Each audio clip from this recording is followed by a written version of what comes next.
We don't talk about Will Smith, no, no. We don't talk about Will Smith, no, no. But it was the Oscars day. It was the Oscars. We were getting ready, and no one yet had been slapped. Today, I'm back with another mega review for you all. Today, I'm going to be reviewing the Oscars. Yes, I'm going to break this up into 3 parts here. First part, I'm going to talk about how the Oscars were organized and just kind of how the show ran overall. Second part, we're going to talk about the results and if there was any surprises. And then third, yes, we'll talk about the slap heard around the world. So make sure you stick around throughout the entire video so you can hear my thoughts on the Will Smith slap attack. But without further ado, let's get started. Who wants more pink? All right, guys, where do I drop the wagon? Maybe your gift is being in denial. So to get into our first part, we're going to talk about just my overall thoughts on how the Oscars were ran and choices that the Academy production made this year for the show. First, let's talk about those 8 categories that were pre-recorded and then put into the show for us to view. I don't think that worked. I thought that was an epic fail. To me, it was very jarring, and I could tell those were edited in. And to me, it was tough to know who was the winner a lot of the times on those. And I actually had to rewind to catch, wait, who was the winner? Because you don't get the build up with the other live announcements to make it really clear. So I thought that was a fail, not only because I don't like how, they made these other 8 categories seem less important, but also because they didn't accomplish the task they were trying to accomplish, which was to make the show shorter. The show was still long, the show still ran over time, so you didn't even accomplish what you were trying to do, Academy, there. So I don't know what we were thinking with that one. And then what made the show even longer, all these song performances. We don't need all these song performances. Take out all these song performances. It was just way too much stuff in the show again. And then they even added an additional song performance with the Encanto We Don't Talk About Bruno song being performed live. Like, why add an additional song? Yeah, I know it's very popular right now, but take out the other songs and then just do this one. Having all those other songs performed, adding this one in as well, like it just got way too overstuffed. And I really didn't enjoy the We Don't Talk About Bruno song. To me, once it got kind of remixed towards the end and the other artists came in with it, it just got too much, got too over the top, and once again, just added to the length of the show. And I didn't think it was very necessary. And then we had the Godfather tribute in there, and even though The Godfather, it's an awesome movie, yes, it's turning 50 years old, that's a great celebration. Is this the right show to do it with? Maybe, but I thought it got a little too long with the tribute, with showing all the footage and stuff. I would have just had maybe a host announce it real quick that, hey, The Godfather is turning 50 years, and then we move on.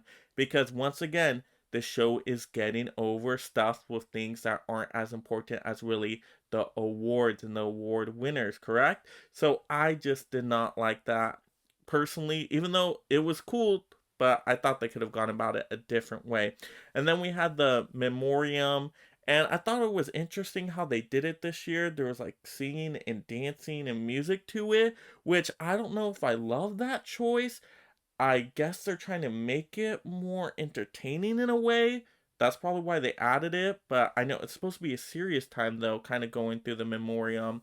So I'm kind of mixed on that one because I know the memoriam was long because a lot of, people did pass away, and so we got to cover all of them. I don't want any of them to be cut out. Yes, we definitely have to go through all of them because of their contributions to the film. I think it's really important to recognize that. But I don't know, adding in the music and dancing, did it take a little away from it? I don't know. This one I'm kind of mixed on. So I don't know if I disliked it or liked it more with the music and dancing. It was something different. I have to think about it again and see it again. But let me know in the comments below, did you think that was a good choice to add the music and dancing to the memoriam tribute part? And then we got to talk about the hosts. Now, to me, actually, the 3 hosts worked out decently. They had some funny moments. And so I didn't think they were terrible. Now, is that the choice I would have gone with, choosing those 3 hosts specifically? No, I'd probably still gone with the Spider-Man because, this was the one year you could do the Spider-Man, all 3 together. It would have made perfect sense. And then you'd probably get more people to tune in to watch the Oscars. And they could have had some good banter back and forth as well. And would have just made sense. sense because Spider-Man No Way Home has helped save the movie theaters by getting people to go back out again. So I thought that would have been the right thing to do, but the three hosts they did end up settling on, I think did an okay enough job. I was fairly entertained by them, had some laughs in there, so I can't have any major complaints with that. So, overall, my general thoughts on the setup here, I didn't like most of the choices they went with this show, unfortunately, but hopefully they can kind of learn from it because I know they're probably still kind of working it a little bit. See, hey, did this work? Did this not work? What do we need to change for that next year? And I hope they do really take note and then make some adjustments for next year to make the show run a lot more smoother. There are plenty of pretty voices with nothing to say. Do you have something to say? Now to get into our second part, and this is going to be talking about the results of the Oscars. Yes, the award winners. Now, I'm not going to go through all of them here. I'm just going to mention maybe a few and just kind of some general thoughts with it. Now, I wasn't surprised by any of the winners. For the most part, actually, my predictions were right on. They were correct. I would call it before it was announced, and then it would be announced, and I'd be like, okay, yeah, I called another one. And that usually never happens with me. Usually I'm kind of like off or 50-50 on some of them, but this one I'm like, yeah, that's going to win, that's going to win. And then it won. So I'm like, oh, okay, cool, cool, cool. And so I liked all the winners except for The Power of the Dog winning an award. I wasn't a fan of that movie, so I wasn't like super hyped to hear that award, but because Power of the Dog was in so many categories, she had to give it some kind of award, so it makes sense. So a lot of the movies that were represented quite a bit actually all got some kind of award, which I was happy with because, those movies were pretty good and they all got a little something for showing up. So I think that worked out all right. Dune totally cleaned up at the Oscars in terms of sound and visuals, and that's what I was thinking. I mean, that's what that movie is made on. The sound and visuals are absolutely outstanding, and I thought it got a lot of those awards, and rightfully so. But I know some people were upset that it didn't get like a director nomination, and then it didn't win Best Picture, even though it won a lot of these other awards.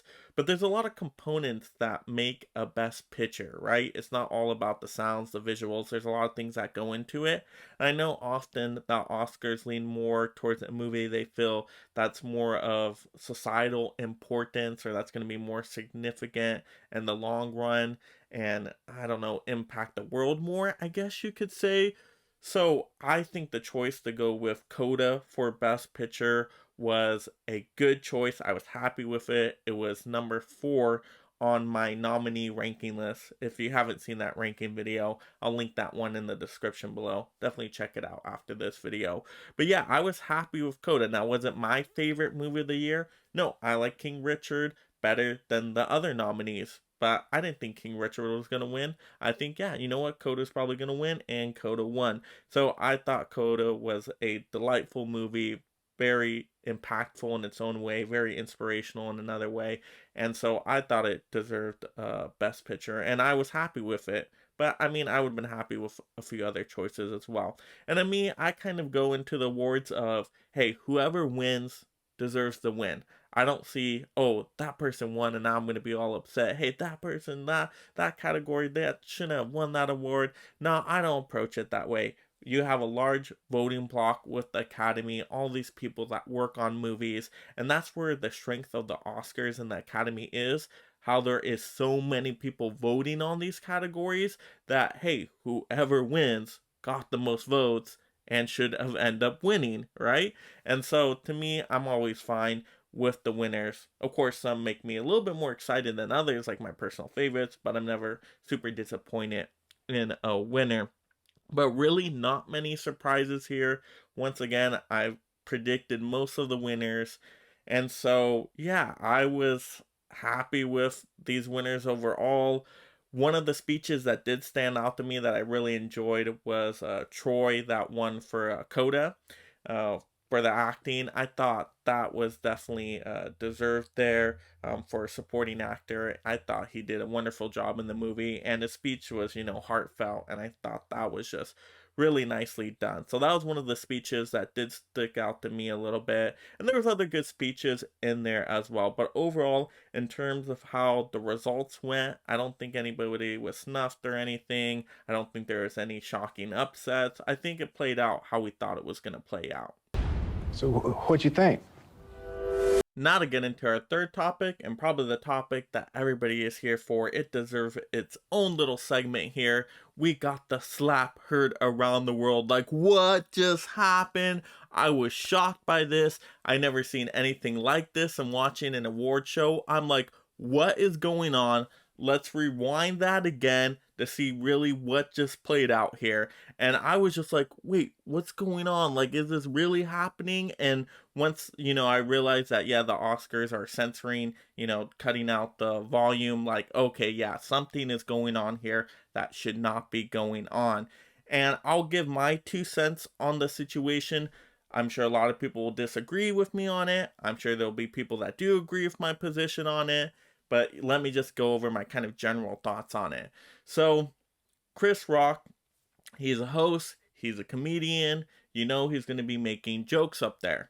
Now, can jokes go too far? Yes. Can certain jokes be inappropriate? Yes, absolutely. But at the end of the day, they still are jokes and aren't usually meant to hurt someone. Usually are meant for just humor, right? For the audience. So, yes, did the joke probably go over the line? Yeah, maybe it did, right? And I can understand, Will Smith being hurt by it and his wife, of course, which the joke was made towards. Yes, I get all that. But in that situation, I think Will Smith should have approached it differently and not react in the way that he did. If, they were very offended by this joke and they thought it was very inappropriate, then maybe afterwards, behind closed doors, he could have talked to Chris Rock and been like, hey, that joke was really insensitive, really inappropriate joke. You shouldn't be doing jokes like that. Like, and talk it out, right? Figure it out like two adults and yeah, get through it, right? Through a conversation. But the reaction, wow, I mean, that was something. Like I said, I've never seen this before. Like, he just got up, went and slapped Chris Rock. Like, Will Smith, what are you doing here? Like, think about like your reputation. Like, you're getting an award tonight. Like, this is supposed to be a time of celebration. Like, why are we interrupting this award show here? I know the machismo, right? He wants to, be like, I'm protecting my wife. I get that, but there's a certain way to do it in. And physical violence is never the answer, okay? Yes, I know words can hurt. I know, yes, I get it, but that doesn't then give someone the right to go, hey, let's take it up another notch and then do physical violence. To me, that is never the solution. It doesn't help anybody. It doesn't solve the problems here.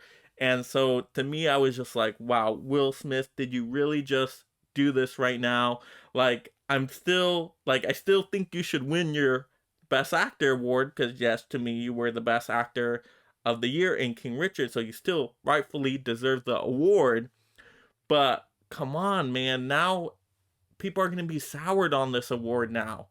And this Oscars is now going to be known as the slap heard around the world, right? That's what people are talking about today is the slap, right? And is that really what we want the Oscars to have the focus on, right? No, this was supposed to be a celebration of movie lovers and enjoying films this year. And wow, that just went down the drain real quick with this slap because, I mean, like, that's why I said it wasn't the right time to react in that way, didn't go about it the right way.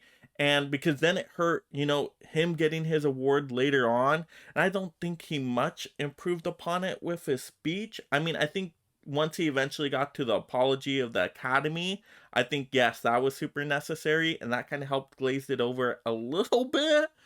But at first, when he started his speech, he still seemed like kind of strong, like, oh no, he thought he did the right thing. And no, violence, never the reaction you want, never the right choice. And so it hurts himself too, right? It hurts this award he got because now it's not going to be, hey, this was the Oscars where Will Smith finally got his best acting award. He's been working so hard his whole life to get to it, and he finally got it. People aren't going to remember the Oscars now for that reason. And they're not going to remember the Oscars for the other reasons as well, like Coda. Wow, a movie that was just so inspirational and so powerful won Best Picture. No, it's not going to be remembered for that anymore, right? The Oscars, when you think about the Oscars this year, you're going to think, oh, the Will Smith slap attack, right? That was Oscars that happened now and all those issues there. It's going to be like, so that's why it's disappointing to me, because to me, the Oscars is the day where us film fans, we come together as a family and we just celebrate films being recognized and all the talent being recognized. So to me, this whole situation not handled correctly. And where was the security at? Like, can we better have some security next year. So if we see somebody about to jump up on stage, there's a security guard there that can be like, okay, hey, Will Smith, let's calm down a little bit. Let's go talk about it over here. And so that was a little shocking too. Like, where's the security at? Let's get a security guard closer to the stage. Yes, let's take note of that, Academy, for next year, just as a precaution, even though I don't think this is really going to happen again. At least we hope not. But yeah, overall, just a situation not handled correctly. But I know this one's pretty controversial, so let me know in the comments below. What do you think of the whole situation? How do you think it should have been handled? And what are maybe some precautions the Academy should take with next year? Right? What can they do about this? So yeah, let's have that movie discussion down below. Okay, you making a mistake, but I'm gonna let you make it. So that will do it for today's mega review of the Oscars. If you're just discovering my channel for the first time, make sure you subscribe right now. I'm going to get you tons more Oscar videos in the future, movie reviews, rankings, movie hauls, unboxings, movie news all year long. You name it, we'll cover all things movies on this channel. So turn on that notification bell so you don't miss when I post a video. I'm not gonna let you down. How could you? So like the video, and this is Mega Mike the Movie Man, reminding you to make every day a movie day.